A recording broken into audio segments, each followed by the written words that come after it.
കഴിവിന്റെ പരമാവധി കാരക്കയും ഈത്തപ്പഴവും നന്നായി വാങ്ങി സൂക്ഷിച്ച് കൊടുക്കേണ്ടതും കടിക്കേണ്ടതും അത് തന്നെയാണ്. ബാക്കിയുള്ളതൊക്കെ സൗകര്യം പോലെ കുറച്ച് കഴിച്ചോളി, ബുദ്ധിമുട്ടൊന്നുമില്ല.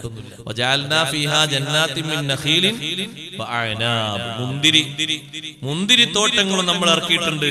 സല്ലല്ലാഹു അലൈഹി വസല്ലം നിങ്ങൾ പറഞ്ഞു, നിങ്ങൾ ബിസ്മീൻ ചൊല്ലി ഭക്ഷിക്കണം. ഏറ്റവും നല്ല ഭക്ഷണമാണ് അസ്സബീബു, ഉണക്കമുന്തിരി.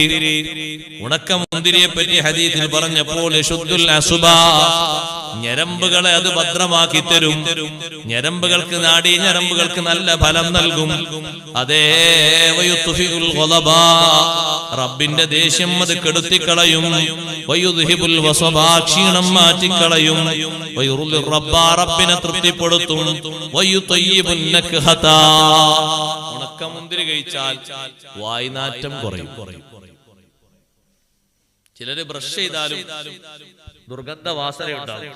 അത് നീക്കാനുള്ള ചികിത്സയാണ് ഉണക്കമുന്തിരി. ഇടക്കിടക്ക് ഇങ്ങനെ കഴിക്കും.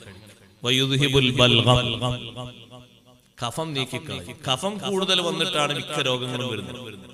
പനിയുടെ പ്രധാനപ്പെട്ട ഒരു കാരണവും ഓർമ്മക്കുറവിന്റെ കാരണവും കഫം കൂടുന്നതാണ്. മുതഅല്ലിമീങ്ങൾ പഠിക്കുന്ന ചെറിയൊരു കിതാബുണ്ട്, വലിയ വിഷയങ്ങൾ പറയുന്ന ചെറിയ കിതാബാണ് തഅലീമുൽ മുതഅല്ലിം. അതിൽ പഠിപ്പിക്കുന്നത് കാണാം, ഓർമ്മശക്തി കുറയാനുള്ള കാരണം കഫം കൂടുന്നതാണ്. കഫം കൂടിയാൽ ഓർമ്മക്കുറവുണ്ടാവും. കഫം കുറയാനുള്ള മാർഗമാണ് ഉണക്കമുന്തിരി കഴിക്കുക. കഫം കുറഞ്ഞാലോ നമ്മുടെ ക്ലൈമറ്റ് റെഡിയാകും.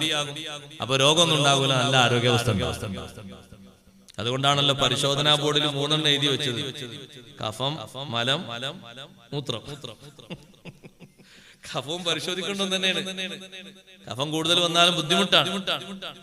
കഫം ഇങ്ങനെ പുറത്തേക്ക് ഇങ്ങനെ കാർക്കിച്ച് വരും. കെട്ടി നിൽക്കുന്ന വാസനയുള്ള കഫങ്ങളൊക്കെ വരും. ഉണക്കമുന്തിരി നന്നായി കഴിച്ചാൽ സാധേ അതിന് നല്ല വിലയാണ്. അതിനൊക്കെ തന്നെയാണ് ഈ ദുനിയാവകത്ത് നല്ല വിലകൾ എടുത്ത് വാങ്ങണം. ബുദ്ധിമുട്ടൊന്നുമില്ല, എന്തായാലും ബുദ്ധിമുട്ട് സൗകര്യം പോലെ വാങ്ങണം. നല്ല ശരീരത്തിന് നല്ല ഭംഗി വർദ്ധിപ്പിച്ചു തരും, കളറുണ്ടാക്കി തരും. പിന്നെ മേക്കപ്പ് ചെയ്യേണ്ടി വരിക. ഇപ്പോഴൊക്കെ മേക്കപ്പ് അല്ലേ, ചുണ്ടിന് ചികപ്പില്ലാത്തത് കൊണ്ട് കുറെ അങ്ങനെ തേക്കുക, മുടിക്ക് കറുപ്പില്ലാത്തതുകൊണ്ട് കുറെ അങ്ങനെ തേക്കുക.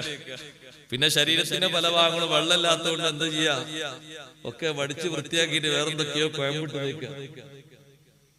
അതിനൊരു പ്രത്യേക സ്ഥലമുണ്ടല്ലോ, എന്നതിന്റെ പേര് അങ്ങനെ നിറണ്ടായി കൊടുക്കുന്ന സ്ഥലല്ലേ, പാർലർ. അതന്നെ അതിന് കാര്യമായിട്ട് കല്യാണപ്പെണ്ണിനെ 2 ദിവസം അവിടെ കൊണ്ടുപോയി കുളിപ്പിക്കാം. പുറത്തിറങ്ങുമ്പോ ആൾക്കാർ നോക്കാൻ ഊർലീങ്ങൾ എങ്ങനെ നമ്മളെ നാട്ടിലെത്തിപ്പോയി. ഊർലികൾ എത്തിയതല്ല, അതൊന്ന് കുളിച്ചാൽ അതിന്റെ തനി നിറം പുറത്തേക്ക് വരും. ഒന്ന് കുളിച്ചാൽ മതി, ഒറ്റ കുളി. ആ ദിവസം കഴിഞ്ഞ് കുളിച്ചാൽ കളർ മാറിയോ? ഇന്നലെ എങ്ങനെയല്ലല്ലോ ഉള്ളത്. അതൊന്നും വേണ്ട, നല്ല ആരോഗ്യത്തിന് പറ്റിയ നല്ല ഉണക്കമുന്തിരി കഴിക്കുക. വെളുത്തതുണ്ട്, അതുപോലെ തന്നെ കറുത്തതുകൊണ്ട് ഉണങ്ങിയ മുന്തിരി. സുബ്ഹാനല്ലാഹ്, മുന്തിരി വെള്ളം അത് കണ്ണിലുറ്റിക്കുന്നതും കണ്ണിന് വലിയ ശമനം നൽകുന്നതാണ് എന്നും മഹാന്മാരായ പണ്ഡിതന്മാര് പഠിപ്പിക്കുന്നുണ്ട്. മുന്തിരി വലിയ അനുഗ്രഹമായിട്ട് അല്ലാഹു എണ്ണി പറഞ്ഞു: വജഅൽനാ ഫീഹാ ജന്നാത്തിൻ മിൻ നഖീലിൻ വഅനാബ്.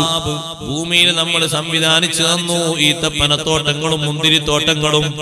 മറ്റൊന്നു കൂടിയുണ്ട് ഇത് പറയാനുള്ള കാരണം, നാളെ സ്വർഗീയ ലോകത്തെത്തുമ്പോ അല്ലാഹു തൗഫീഖ് തരട്ടെ, അധിക തോട്ടങ്ങളിലും കാണാൻ പറ്റുന്ന മുന്തിരിത്തോട്ടങ്ങളും കാരക്കത്തോട്ടങ്ങളുമാണ്. കാരക്കത്തോട്ടങ്ങളില്ലാത്ത ഒരു സ്വർഗവുമില്ല, മുന്തിരി ഇല്ലാത്തൊരു സ്വർഗവുമില്ല. അതുകൊണ്ടല്ലേ സൂറത്തുർ റഹ്മാനിൽ ഫീഹിമാ ഫാകിഹത്തുൻ വനഖ്ലുൻ വറുമ്മാൻ ആ സ്വർഗീയ തോട്ടങ്ങളിൽ റുമ്മാനുണ്ട്. അതിന്റെ അപ്പുറം പറഞ്ഞു ഈത്തപ്പഴ തോട്ടങ്ങളുണ്ട്, അവിടെ ഈത്തപ്പഴങ്ങളുണ്ട്. വ്യത്യസ്ത രീതിയിലുള്ള ഈത്തപ്പഴങ്ങളാണ്. രുചിയോ ദുനിയാവിലെ രുചിയല്ല, രൂപഭാവങ്ങൾ മാത്രം ഇവിടെയുള്ളതാണ്. അത് മുഅ്മിനീങ്ങൾക്ക് മനസ്സിലാകാനാണ്. റുമ്മാന്റെ കളർ ഇവിടെയുള്ള കളറാണ്, പക്ഷേ ഉള്ളിലുള്ളതിന്റെ രുചി ഇവിടുത്തെ രുചിയല്ല.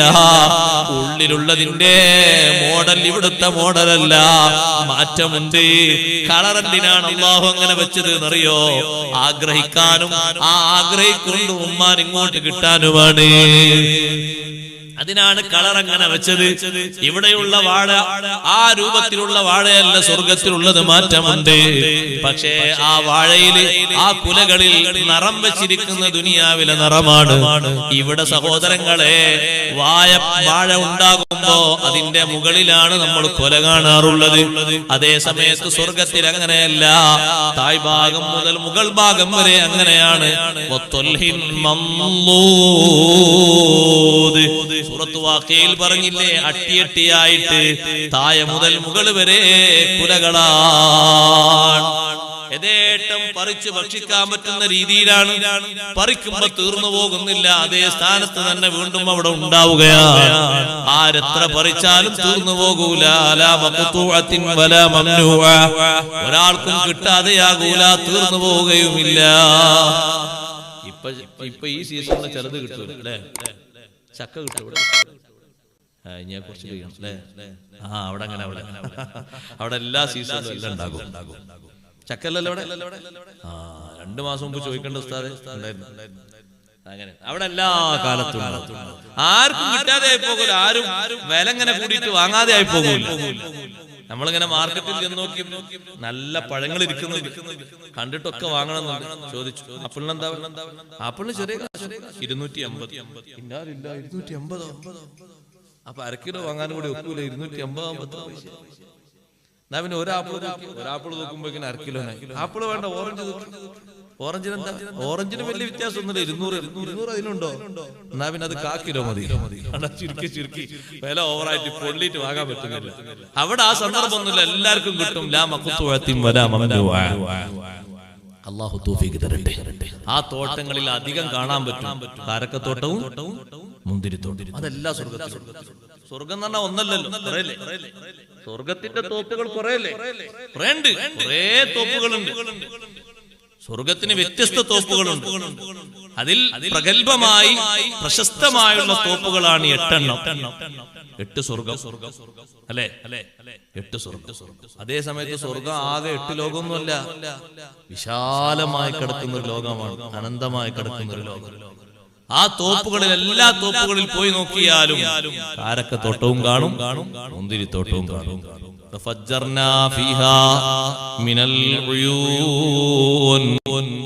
ഭൂമിയിൽ നമ്മൾ പല ഭാഗത്തും അരുവികൾ കീറി തന്നിട്ടുണ്ട്.